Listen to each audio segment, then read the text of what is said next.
Bienvenue sur le podcast Autrement. Aujourd'hui, je veux te jaser d'offres de services ou de comment tomber en amour avec ton offre de service et pourquoi c'est important. OK. Donc, offre de service, ici, je vais entendre tout ce qui est, en fait, qu'est-ce que tu proposes à tes clients? Est-ce que tu leur proposes un programme sur 6 semaines? Est-ce que tu leur proposes de faire d'abord une évaluation et ensuite de faire des suivis? Est-ce que tu as une offre qui est en ligne? Est-ce que tu as une offre avec juste des rencontres individuelles, du groupe? Qu'est-ce que tu proposes? Hein? C'est quoi que tu vas offrir à tes clients? En fait, donc, offre de service.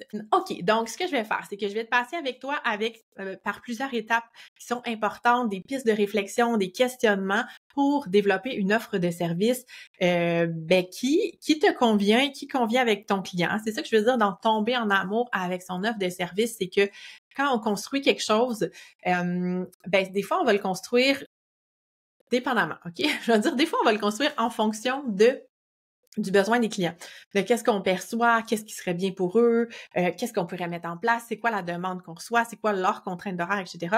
Et des fois, moi, j'invite souvent les gens à prendre un petit pas de recul puis s'assurer que eux autres aussi sont d'accord avec ça. Hein? Tu sais, oui, peut-être que ton client il est disponible le samedi matin, peut-être que toi, ça te tente pas de travailler le samedi matin. Comment on va ajuster tout ça? Comment est-ce que tu vas être en mesure de présenter quelque chose sur lequel tu triples. Tu t'adores ça, t'es donc bien fier de cette offre-là, t'as confiance, tu la présentes avec conviction. C'est beaucoup plus facile de convaincre quelqu'un de vendre ton service, de convaincre quelqu'un de faire affaire avec toi quand tu arrives avec cette énergie-là, ce positivisme-là, cette confiance-là. Donc, comment est-ce que tu peux développer une offre de service que tu aimes, que tu as envie de présenter aux gens, puis que tu fais pas ouais, tu sais, moi, je fais ça, comme ça. Je sais que c'est pas comme d'habitude, mais on veut pas ça. OK? On veut de la confiance, de la conviction. Voilà. Donc, les étapes. Première étape, on va commencer par soi. Hein? On va commencer par penser à soi. Avant de penser au client, on va penser à nous, comme professionnels, comme experts, comme entrepreneurs. Qu'est-ce qu'on veut? Qu'est-ce qu'on a envie d'offrir?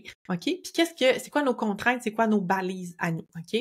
Donc, si tu veux maintenir un service dans le temps, c'est super important que tu te respectes, que tu respectes tes balises, tes contraintes, puis que tu aies envie d'offrir ce service-là. Donc, que ça te parle, que tu te sentes valorisé quand tu fais ça dans ta journée, que ça soit « yes ». Je m'en vais voir telle personne, on va faire telle chose, ça va être cool. OK? Il faut que ça soit comme ça. Donc, qu'est-ce que tu préfères, toi? Est-ce que tu préfères être en ligne? Est-ce que tu préfères être avec des personnes?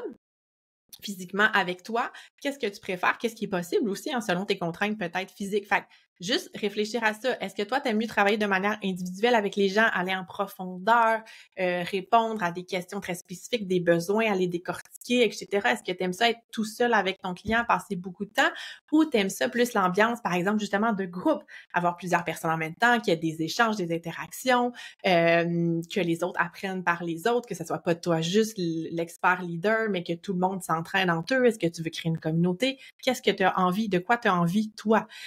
Ensuite de ça, est-ce que tu es plus en mode, par exemple, travailler en mode préventif, hein? Tu veux développer quelque chose pour éviter qu'il arrive des problèmes ou pour stimuler quelque chose qui pourrait aider plus tard. Est-ce que tu es en mode préventif ou tu es en mode, oh, je prends les personnes quand il y a vraiment un défi, un problème, puis que là, je vais les aider à résoudre, à trouver une solution, à trouver un angle pour travailler ça, etc. T'es où par rapport à ça? Fait que ça, c'est important. Tu n'auras pas le même type d'offre de service, puis tu présenteras pas aux mêmes personnes non plus. Hein? Ça sera pas la même façon de vendre, de faire la promotion de tes services. OK? Donc ça, est-ce que toi, tu es quelqu'un qui aime ça? La répétition, à répéter plusieurs fois la même chose, avoir un programme que tu vas faire à toutes les 6 semaines, par exemple, où tu vas dire toujours la même chose parce que là, c'est monté, c'est facile, ça te demande pas de jus de cerveau, tu es à l'aise avec ça, tu es confiant puis tout ça. Ou t'aimes ça que ça change tout le temps, que ça soit innovant, que ça soit créatif, puis tu refais 2 fois la même chose, t'en as plein le pompon, t'as juste envie de l'enregistrer pour plus jamais redire ça. T'en es où par rapport à ça? Donc ça, c'est important aussi à considérer. Est-ce que, tu es comme professionnel, est-ce que ton service va te demander une certaine tenue de dossier, de la rédaction, des notes, des bilans? Est-ce que tu as une obligation professionnelle par rapport à ça? Est-ce que tu dois, par exemple, faire des notes? Est-ce que tu dois faire une évaluation avant de commencer? Est-ce que tu as le droit de faire des groupes ou pas? Si tu fais un groupe, qu'est-ce que ça l'implique? Tu fais une note de groupe, tu fais une note individuelle, pense à tout ça. Qu'est-ce que ça l'implique? Qu'est-ce qui vient? Puis qu'est-ce que tu as le droit? C'est quoi tes contraintes, tes balises en termes de professionnel aussi? L'autre chose, par rapport aux horaires, est-ce que toi, justement, as-tu déterminé ton horaire? Qu'est-ce que tu veux comme horaire dans ta vie? Qui respecte ta vie, tes besoins, tes limites. Mais l'autre chose aussi, est-ce que tu préfères avoir un horaire fixe ou tu aimes ça avoir un horaire qui est variable? Hein, que tu sais jamais à chaque semaine qu'est-ce qui va se passer ou OK, non, tous les mardis matin, je vois tel type de client ou je fais tel type de rencontre, c'est fixe, c'est déterminé ou j'ai un horaire assez libre, les gens vont prendre des rendez-vous quand ils veulent, moi je m'adapte en fonction de ça, j'aime ça quand ça bouge, etc. Comment tu vois ça, comment tu veux ça pour toi? Donc, tout ça, là, je t'ai donné des exemples de questions. Il pourrait y avoir plein d'autres choses auxquelles tu peux réfléchir, mais toi, là, toi, ton besoin, qu'est-ce que t'aimes, qu'est-ce que tu as envie de faire, qu'est-ce qui te convient, qu'est-ce qui répond à tes besoins, à tes balises aussi de ton ordre. Pense à ça avant, étape 1. Okay, on pense à soi, c'est nous qui offrons ce service-là. On veut que ça nous parle, on veut que ça nous plaise, on va être content de l'offrir. Parfait. Deuxième point, le besoin du client. De quoi est-ce que ton client a besoin? Ou, je te dirais, de quoi est-ce qu'il pense qu'il a besoin? Ça, c'est comme 2 points. De quoi est-ce qu'il pense qu'il a besoin? Puis de quoi est-ce qu'il a réellement besoin? OK? De quoi est-ce que toi, tu sais qu'il a besoin? Ça, c'est une chose. Un exemple dans mon domaine à moi, je vais dire, les parents, ils veulent qu'on répare leur enfant, on veut ils veulent qu'on les aide, qu'on les stimule, qu'on interagisse avec eux, qu'on trouve une solution, qu'on fasse vraiment des interventions très pratico-pratique. Puis, des fois, nous, on veut qu'eux, ils fassent leur bout à la maison, qu'ils intègrent les stratégies, qu'ils utilisent des trucs, des astuces, justement, que ça vienne dans la vie de tous les jours. Nous, on est là pour les guider, pour les aider, mais on voudrait qu'eux prennent le relais à la maison, puis ça continue pour voir une meilleure évolution. Mais ça, c'est super important. Qu'est-ce que le client il veut versus qu'est-ce que toi, tu veux. Il faut vouloir trouver une façon d'arrimer tout ça ou de le présenter. Hein. Si le client, il pense venir chercher un service quelconque et toi, c'est pas ça que tu offres, faut que tu l'offres de façon différente ou il faut falloir que tu fasses faire le chemin à ton client pour se rendre à la même place que toi. Donc ça, c'est important d'être conscient de ça. Parce que justement, au niveau de ta promotion, ton marketing, si le parent il veut que toi, tu vois son enfant one-on-one puis que tu fasses des exercices avec lui parce que c'est ça qui va l'aider le plus, puis que toi, tu essaies de lui vendre un programme avec des stratégies à faire à la maison, il l'achètera pas là. Il est pas là. OK? Fait qu'il y a comme un chemin, on va parler peut-être en termes de marketing, là, de promotion, mais il va avoir un chemin à lui faire faire. Fait que qu'est-ce que ton client il veut, qu'est-ce que toi tu veux lui offrir, c'est quoi le besoin, c'est quoi la logistique au niveau peut-être des contraintes de ton client, hein, son horaire, les déplacements, si on travaille dépendamment, c'est quoi ton type de clientèle. On travaille avec des parents qui ont des enfants. C'est sûr que il y a l'école, il y a les déplacements en garderie, le frère, la sœur. Elle travaille avec des adultes qui justement ont un emploi. Est-ce que c'est des travailleurs autonomes qui peuvent se déplacer? Est-ce que c'est souvent majoritairement des personnes salariées? Est-ce que se déplacer pour se rendre à toi, c'est un problème? Fait que tout ça, là, c'est quoi leurs contraintes à eux? Essaie de réfléchir à ça. Puis à qui tu t'adresses de manière très, très spécifique. Fait que le fameux client idéal, hein, c'est un peu dans le monde de l'entrepreneuriat, du marketing, puis tout ça. C'est sûr que tu as entendu parler du client idéal ou de l'avatar ou c'est qui ton client. Ça va être super important de bien comprendre ton client, de faire la démarche de justement d'avatar, de client idéal, c'est qui, qu'est-ce qu'il fait dans la vie, c'est quoi ses besoins, c'est quoi ses défis, c'est quoi ses limites, c'est quoi ses contraintes, etc. Je pourrais te parler plus en détail dans un autre épisode du client idéal ou de l'avatar client, comment aller bien le déterminer. D'autres choses, comment est-ce que tu vas rejoindre ce monde-là? Hein? Tu prépares une offre de service, super, ils sont où tes clients? Tu vas les rejoindre comment? Est-ce que ça va être sur les réseaux sociaux? Est-ce que tu as une page web? Est-ce que ça va être Google avec ta fiche d'entreprise? Est-ce que tu penses que ça va être des références directes d'un autre professionnel? Est-ce que tu vas faire une collaboration avec quelqu'un pour faire justement des références clients? Est-ce que tu vas les voir tout seul? Est-ce qu'il y a d'autres personnes impliquées dans le dossier? Comme tout ça, là, ils sont où? Tu sais, c'est bien beau de développer une offre de service. À qui tu vas l'adresser, cette offre de service-là? Parce que quand tu crées des services, c'est pour éventuellement les offrir à quelqu'un et donc les vendre, et il faut que tu aies quelqu'un à qui les vendre. Où est cette personne-là? OK? Qui d'autre va offrir une solution qui est similaire à la tienne? Est-ce qu'il y a quelqu'un d'autre qui va offrir un service semblable au tien? C'est quoi ce service-là? Ça a l'air de quoi? Comment il fonctionne? Est-ce que les gens ils ont de l'intérêt, tu penses, ou pas? Qu'est-ce que toi, tu ferais différemment? Etc., etc., tu sais. Puis pourquoi, réfléchir à pourquoi, tu sais, s'il y a d'autres services, pourquoi ils choisiraient ton approche, ton service à toi par rapport aux autres? Est-ce qu'il y a quelque chose de nouveau? Est-ce qu'il y a quelque chose d'innovant? Est-ce qu'il y a quelque chose qui répond mieux à leurs besoins? Etc. Fait que essaie de voir qu'est-ce qui existe aussi, puis qu'est-ce qu'il connaît d'autre ton client, à quoi il s'attend, c'est qui un peu tes compétiteurs, là, mais les autres personnes qui offrent un service similaire, etc., etc.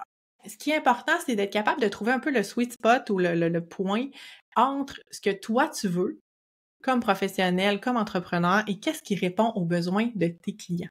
OK? Fait que ça va être le défi. C'est où le croisement entre tout ça? Qu'est-ce que tu es capable de créer qui va comme allier tous ces aspects-là dont on a parlé?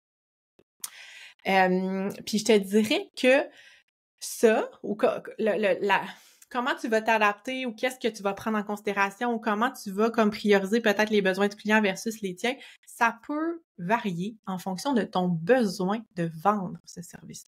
OK? Est-ce que tu as besoin de vendre cette offre de service-là pour vivre? Est-ce que c'est ton offre de service principale, c'est ton revenu principal? Il faut que ça marche. OK? Donc, si tu es là-dedans, bien, peut-être qu'à court terme, tu vas faire des petits compromis par rapport à ce que toi, tu avais en tête tes besoins. Mais tu le sais, j'ai fait un compromis en ce moment parce que je développe cette offre-là, je veux répondre à ce besoin-là, j'ai besoin de vendre mon offre de service.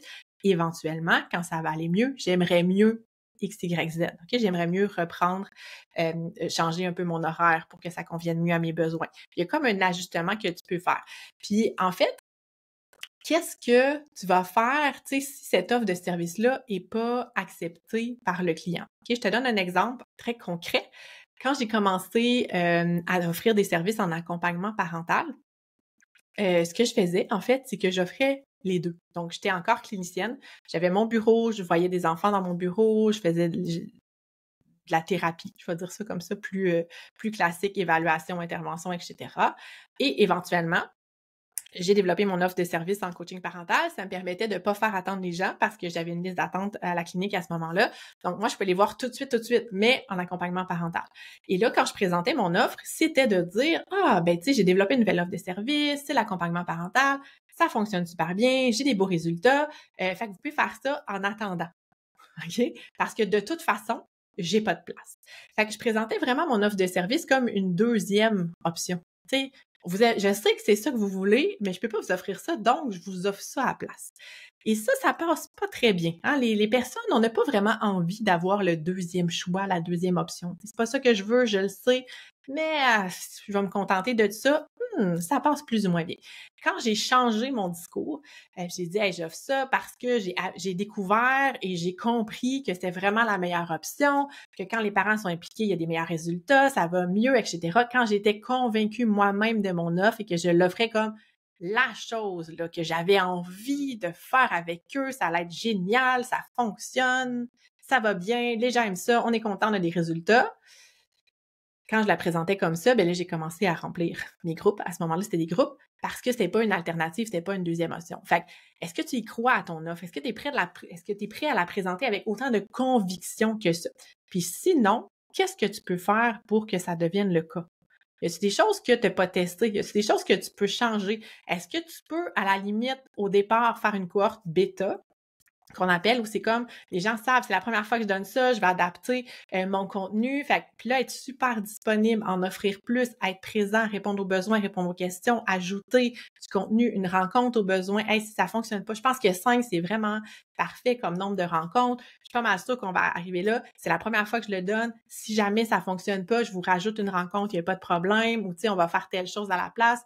Fait que tu peux faire ça, tu peux développer, tu peux améliorer ton offre de service jusqu'à temps que tu sois fier, convaincu, puis que tu saches que ça fonctionne, puis que ça amène une transformation chez les gens, chez tes clients, chez tes patients. Donc ça. Puis l'autre chose, est-ce que tu es prêt à perdre les clients s'ils veulent pas aller avec ton offre de service? Fait encore une fois, je vous parle beaucoup d'innovation, de faire autrement, tout ça. Hein, souvent, on fait ça en même temps. On a une pratique qui est plus standard, puis là, on intègre des changements, des évolutions, on change notre approche. Ce qui est correct, hein, on va pas juste tirer la plug, arrêter d'avoir des revenus pour changer du jour au lendemain toute la patente sans savoir si ça va fonctionner. Hein, ça serait un peu se lancer dans le vide, je vous dirais ça. Fait qu'on peut avoir un filet, on peut continuer à faire des choses puis essayer d'intégrer le changement au travers. Ce que je vous dirais, c'est est-ce que vous êtes prêt à perdre le client qui veut pas cette offre-là, qui veut pas ce changement-là, que ça l'intéresse pas? OK? Moi, encore une fois, personnellement, à partir du moment où j'ai dit que c'était ça et c'était tout, voici mon offre. Si cette offre ne te convient pas, voici XY collègues que tu peux aller consulter qui fonctionnent comme la méthode, je veux dire, plus traditionnelle, mais qui peuvent aussi t'aider. OK? Un peu comme quand c'est pas notre spécialité, hein, puis quelqu'un, moi, me consulterait pour du bégaiement, je dirais, ben non, je suis désolée, je ne travaille pas en bégaiement et je vais le référer à une autre personne. Donc, c'est un peu le même principe.